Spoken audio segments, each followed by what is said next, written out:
So did you know that the left-right divide is apparently diminishing in politics? No.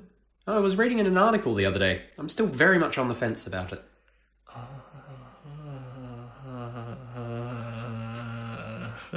don't get it.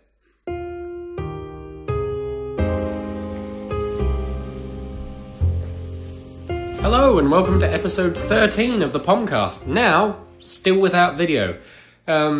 We're moving to... That didn't make any sense. No, I know. Still without video. Still without video. Yeah, now without video. We can upload this to a place where you can just... Download it and listen to it. Or stream it. Yeah. If you so wish to do. Yeah. We're making incredible strides to include all 13 of you and your views and wishes with this podcast. 13 now? No, I know. It's gone up. By one. By one. Rather like the DUP, but that's fine. Dup. Anyway, I'm Jared. And David's fiddling with a mouse. Look at it. That's pretty cool. Don't squash it, it's live. Huh. Live mouse or computer mouse? And we've That reminds me of the old TV show Better Off Ted, which only had 2 seasons and they got cancelled, but it was sad. But Better Off Ted? Yeah, Better Off Ted. It was pretty funny. Even though was that an American show? Was it a British show? Was it it's Australian an American show? But it's just good. I don't think I've ever heard of it.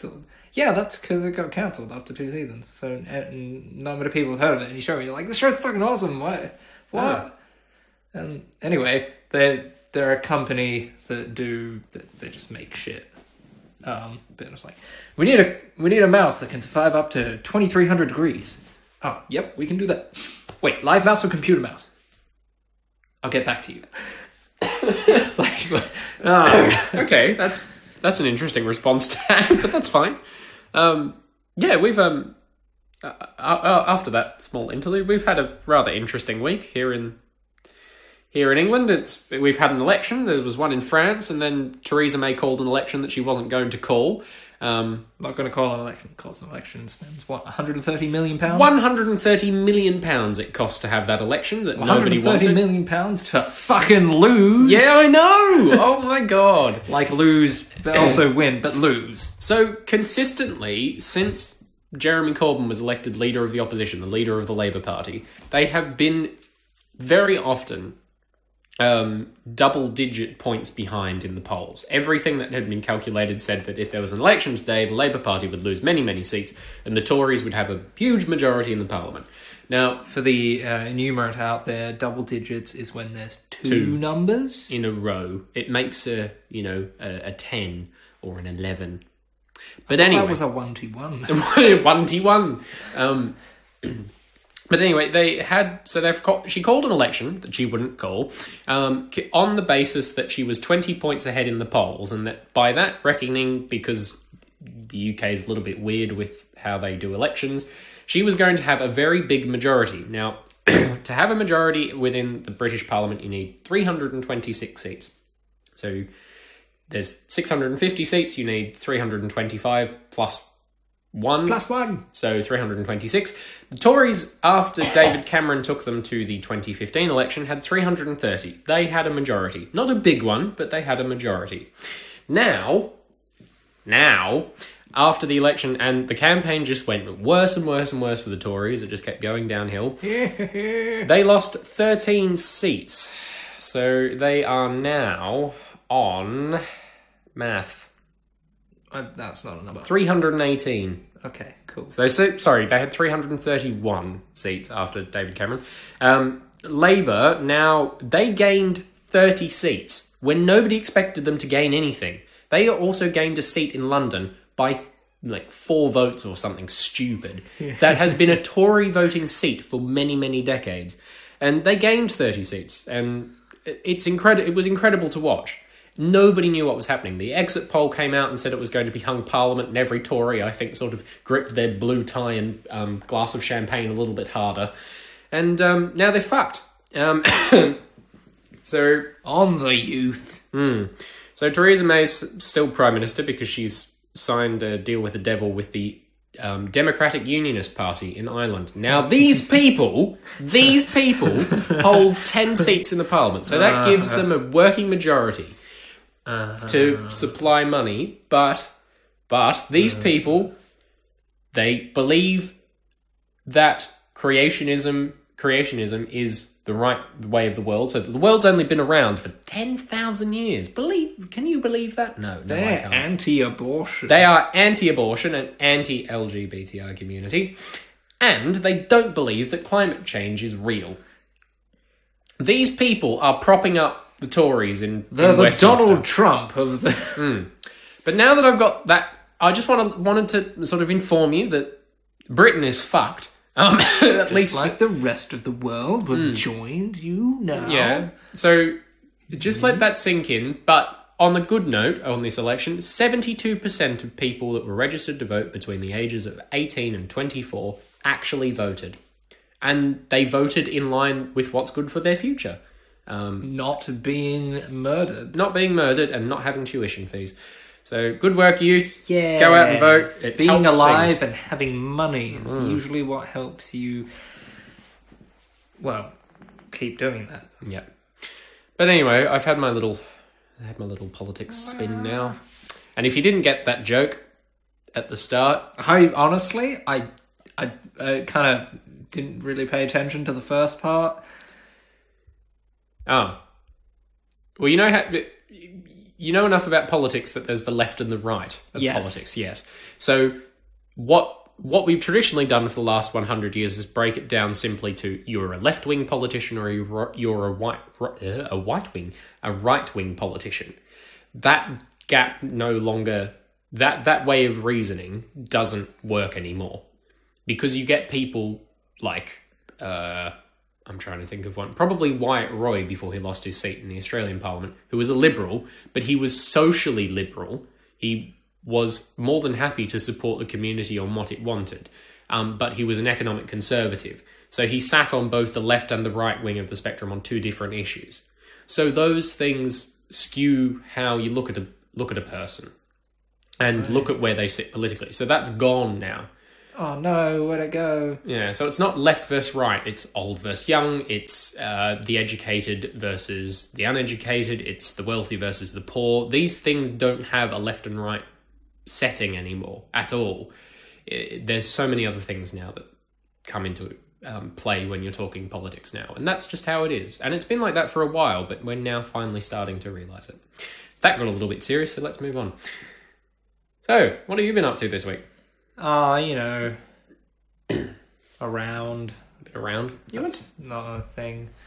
You went to Manchester. I went to Manchester on Thursday. Mm-hmm. It was good. I had a fun time. I went to Mosi. Sorry, what? MOSIS, the Museum of Science and Industry. It's not innovation. Fucking idiot. Oh, well, Jesus Christ. I've Way never to heard of- interrupt me. Well, Get on. out. Bye. So they had lots of science and industry things there, and I looked at them. When you talk about a museum of science and industry, do they have relics of famous experiments or successful space adventures? I don't know. What kind of exhibits did they have? What were the things like to look at? There was a plane. So there was an aeronautical bit of the Science and Industry Innovation Museum. By bit you mean hangar? Then yes. So it was a hangar with a plane in it, an actual hangar. Yeah, there's a hangar with a lot of planes in them. Oh, okay. And some cars. A couple of motorbikes. Ooh, cars. And Fuck motorbikes. I forgot what it's called. It's like one of those terrible helicopters that look like a Subway sandwich with two propellers at each end. Are you making reference to a cargo bob? I don't know. Can't remember what it's called. It's not a Chinook. That's something No, a Chinook is the one that has more firepower than a bomb, like just an actual bomb. Those things can hold so much. I think it's those that can hold that much weaponry that they can just blow up a country. No. At least the White House. No. That's an Apache helicopter. Oh, that's an Apache. It's a Chinook then. I don't know. I can't be bothered looking it up. See, There's a big heli. Just think of a Subway sandwich, you know. You go to Subway and there's an artist there and they and they use a knife to cut open some produce and then put it in a bit of bread, and then voila, you pay money for art and then you eat it. Because you don't like Subway, do you? Turn it... What? No, what? Oh, no, it's KFC you don't like. I don't like KFC. It makes me hurts my insides and my head. My body doesn't. Anyway, But anyway, so you it's saw a a big Subway helicopter. sandwich with a propeller at each end, and they crash a lot. They made like 36 of them, Oh, and okay. they just weren't great. Like, there's a picture of a bunch of engineers just like standing, looking at one, just like heading towards the ground aggressively, and they're quite a fair distance away. But In this photo, did they draw like the little like impact lines?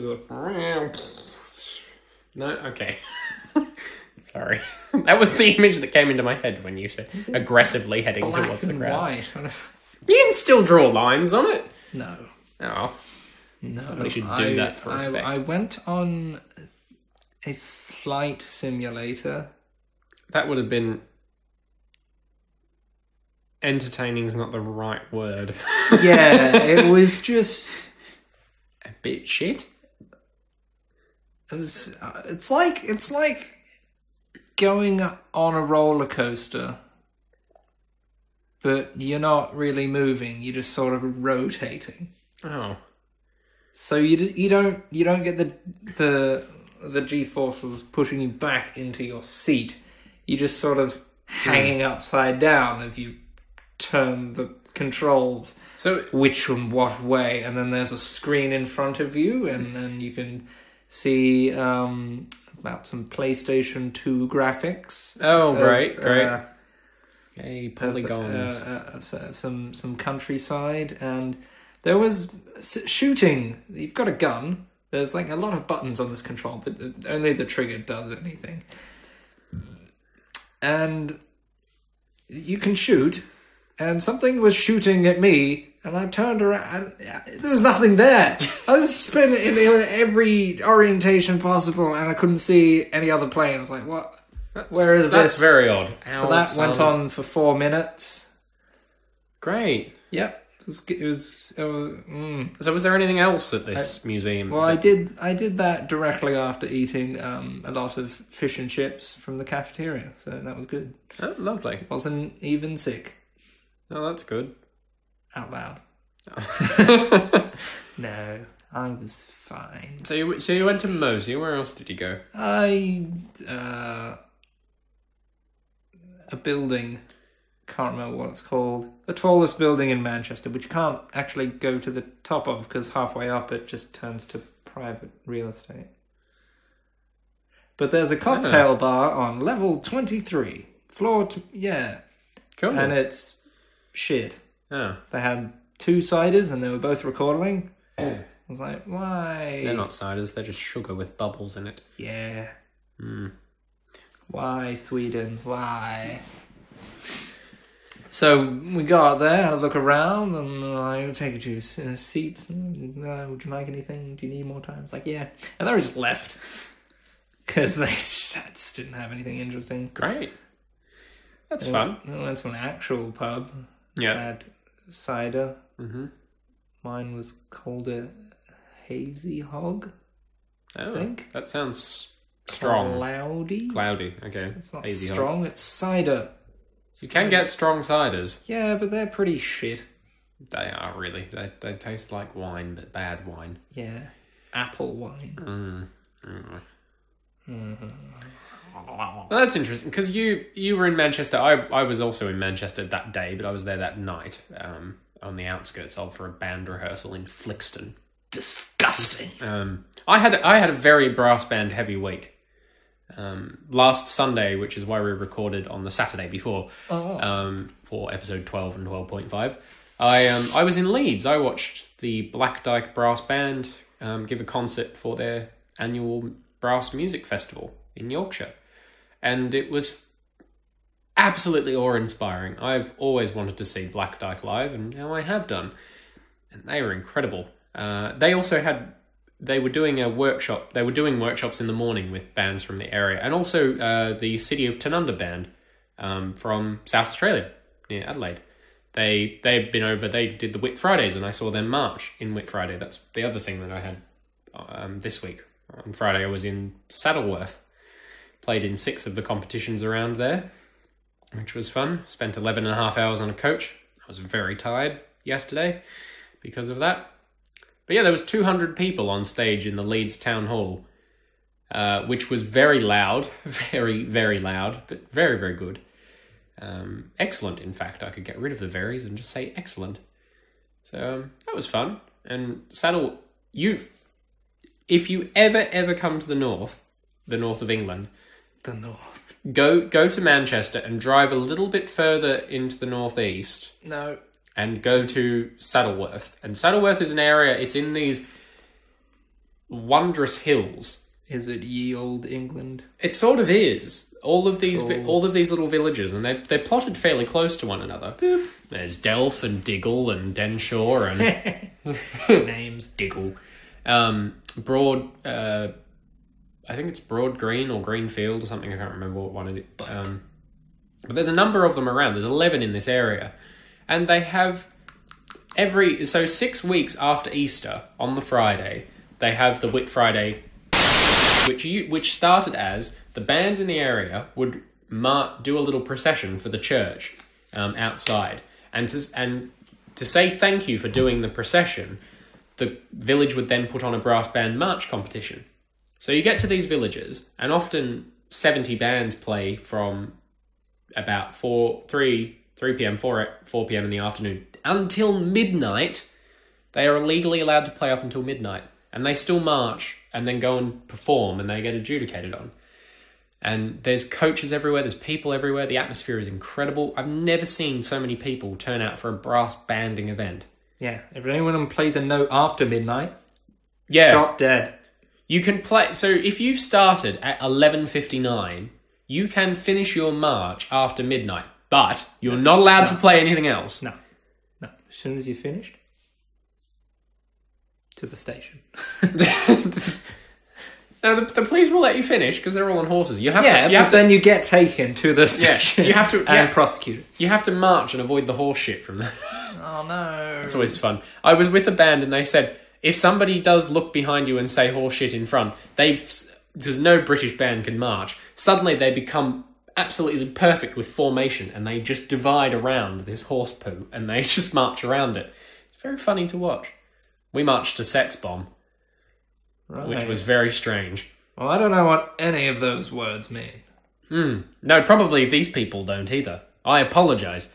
I've spoken about 2 things that nobody gives a shit about. Okay, what do you mean, these people? The people that have hit play on YouTube or It might Orpheus. be a dog. Why would a dog listen to us? I saw a dog in Manchester. It was a Shiba. Was it a bench? No, it was a dog. It moved, and it was a Shiba. You saw a real-life Shiba? Yeah, it was a real Shiba, and it was really fluffy. I just looked at it, and then it left. It's like, bye, Shiba. That would have been fun. Yeah. A bucket list. Bucket list. Item fulfilled? Yes, these are all the dogs that I've seen. Yeah. Like bird watchers, except you're just in the local parks looking at animals. They're in local parks looking at birds. No, they're camping or something. Fucking bird watchers, they're weird. Camp and they'll sit very still for 7 hours. Hours on end. Hours and hours and hours on end. I don't understand the appeal of bird watching. I really don't. You find birds and then you go up on the bird. Just the tiniest of pencil marks in your book, just as tick. I've seen that blue-crested warbler. Yeah. Yeah. I had a brass band week. David went outside. This is now the time to applaud. Far away. Yeah, it's not even like an hour on the No, train. it's not. No. It's not a trip. It's not a trip. Why does it cost like... It's cheaper to catch a train to Liverpool to Manchester than it is to catch a bus into town. I know, it's stupid. Anyway, you look like you've got your phone out. What would you like to talk about? What? What you got? Hey, get out of there. It's my phone. Okay, fine. I'd like to talk about slugs. There's a lot around. What? Outside on the pavement. Okay, I wasn't actually serious. I haven't seen any slugs. There's so many snails and slugs. I haven't seen any. Because it's been raining and then it gets warm and they're all like out on the pavement. Oh. I didn't realise there was many about until I stepped on one and I went, why did it crunch? I'm on a pavement and I'm like, oh, whoops. Yeah, you probably should eat that. Oh no. I've had snails before. They're not really that appealing, to be honest. It's like slimy slime. Can you stop playing with your eye skin, please? Alright, so you weren't going to talk about slugs. What's... What? Or were you going to talk about slugs? No. No. I feel jilted now. You should. Oh, that was such a pleasant noise. I'm sure everybody's thrilled. I love it. Stop fiddling with your mustache too. What? I don't want to eat it, so I've got to push it out of the way. Wax it in place. I don't have wax. Buy wax. No. And that's the end of the conversation. Yep. Because you can't convince someone who doesn't want to be convinced. That's what it sounds like when you if you read out a text message conversation out. It's that jilted and that horrible, and that's why you should call people. No, that's why you shouldn't talk to me. Because I'll just say no. Unless you want a short, quick, clinical conversation. Or a very long, drawn-out story about nothing. You do that to me a lot, and it's very annoying, but go on anyway. What have you got? What? Why are you fiddling with your phone? You usually look at notes. Yep. You haven't got any notes, do you? It's not unusual to put a knife to someone's throat. That was mine. You just put it to song. Yeah. Stop stealing my stuff. Yeah. So, I can't remember whether I've actually spoken about this on the Pomcast before, but I'm very allergic to just about everything that's got fur or that's got dust in it. So, people are very much off the list of talking to. As are dogs and cats and horses and rabbits and foxes and just about everything, really. Clothes. But today I found out something else that I can add to the list, and that is down. Down sleeping bags in particular. I had to reorganise the sleeping bag area at work today, and about 15 minutes into it, I thought, oh God, it feels like I've been rubbing my face in dandelions all for the last 15 minutes, and then you have. Pretty much. I may as well have been. Probably would have felt better. Turns out that down really doesn't do anything for me apart from make me swell up and go there. Not quite. I hate hay fever. Well, I felt worse before at work. It's horrid. I hate being allergic to things. Like, the animal one is a really good excuse for not actually going near animals because I don't like them anyway. But being allergic to everything else. Being allergic to outside. So not fun. So not fun. Allergies. Do you have any allergies? I don't think so. Like, sometimes when I eat walnuts, my mouth feels weird. But that's probably nothing. It's probably just walnuts.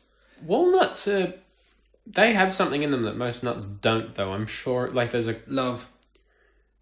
nut that you can get arsenic out of, isn't there?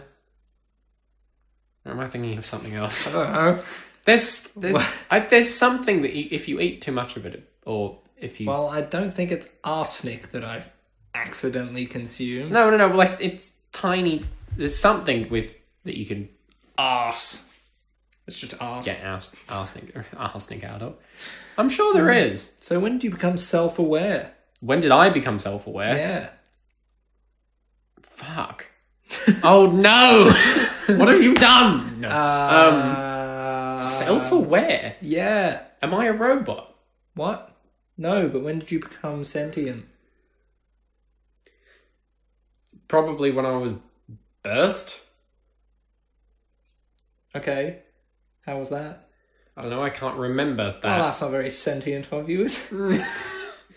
Can't remember. What? Typical excuse. All right. What did you have for lunch on Tuesday?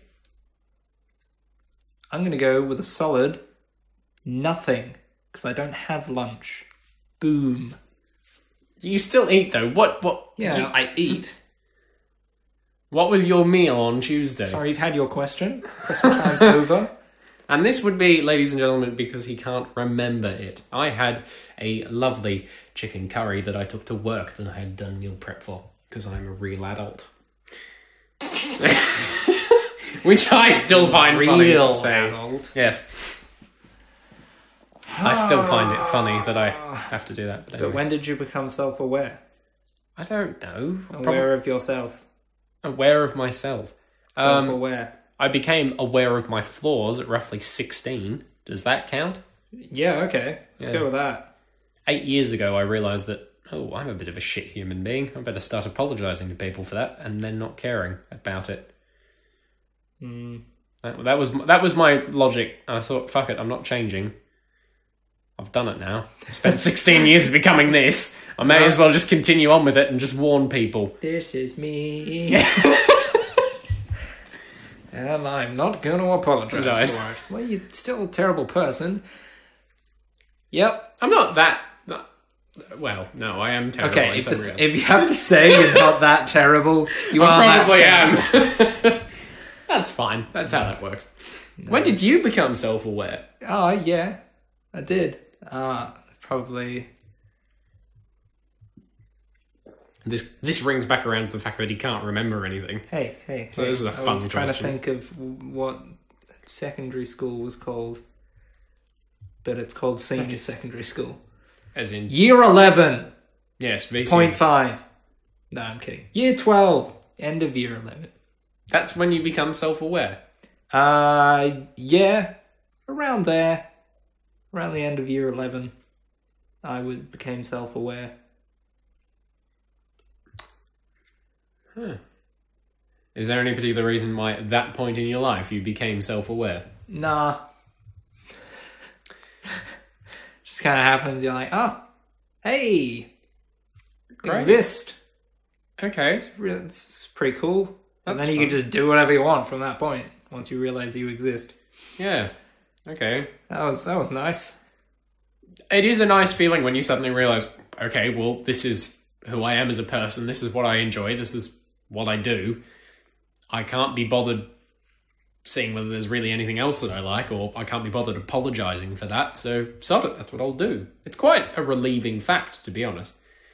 It's very nice when you figure it out and you're just comfortable. I wouldn't say comfortable. No, yeah, comfortable. It's as close to comfortable as I'm going to get. And then you're just like, what's angst? What's that? Do you have angst? I did have angst. Slap. I don't think I get angsty now. If I do, angsty. I think it gets confused with anger, to be honest. Me being particularly grumpy. Annoyance. I do get grumpy, I don't get angsty. Grumpy. Grumpy should only be said with a gwump. with the W replacing the R. Yeah, gwump. Gwump. I am in a very gwampy mood. And then you just laugh and you're like, fuck! And that's cued it. Good, go on, move on with the day. Day? Yeah.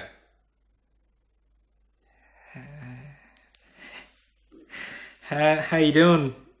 I'm fine. I got called antipodian today. I got called an antipode. Oh, okay. Have you not heard that term before? No. So, to be an antipodian is to be from Australia or New Zealand. Okay. It's a term that was devised by academics in the Western world to describe artifacts and who the people were that were from the area. So we are antipodes. Okay. Sounds like something you'd find in the ocean. An antipode? An antipode. Yes, we This are. creature We are is antipodean. a ball. And it came about because I work in an outdoor store and I sell shoes mainly. I work in the footwear department. And Can I just buy one shoe? no. Damn. No, you can't buy How one about two different sizes? shoe. No, because Same- if you do that, it's gonna. I have to fix it. Fuck off. My supervisor he's a trained. Shoe. He's a trainer. Like the shoe. No. Okay. Never mind then. Just had a really cool fantasy. Continue. He's a trained teacher. He teaches trains. And his first, he was initially trained in language, so he was trained in Italian. And he's a qualified actor to a certain extent as well. He's a very interesting guy. And all his amounted to was working at a shoe store. Pretty well bloody. All right, you don't have to just judging the shit out of your colleagues. Yes, my supervisor, funnily enough, he's a very, very good guy. He doesn't listen to this. No, he probably doesn't, but that's not the point. I'm going to back him up because he's a lovely person. He's very well educated, and we have chats about wine, and I'm happy about that. I like wine. I know. It doesn't taste good. Mm-hmm. I drank wine once. Drank half a bottle of wine with Ryan. It was great. We watched The Room. Yeah, good work. Expect a do.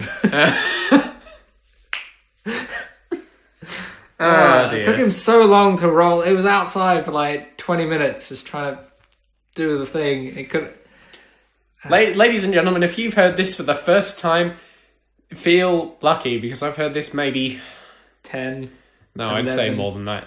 Like once. 36 times. 36 times. Ryan trying to roll And something. yeah, right. He's not good at rolling things at all. But anyway, that's not the point. Stones.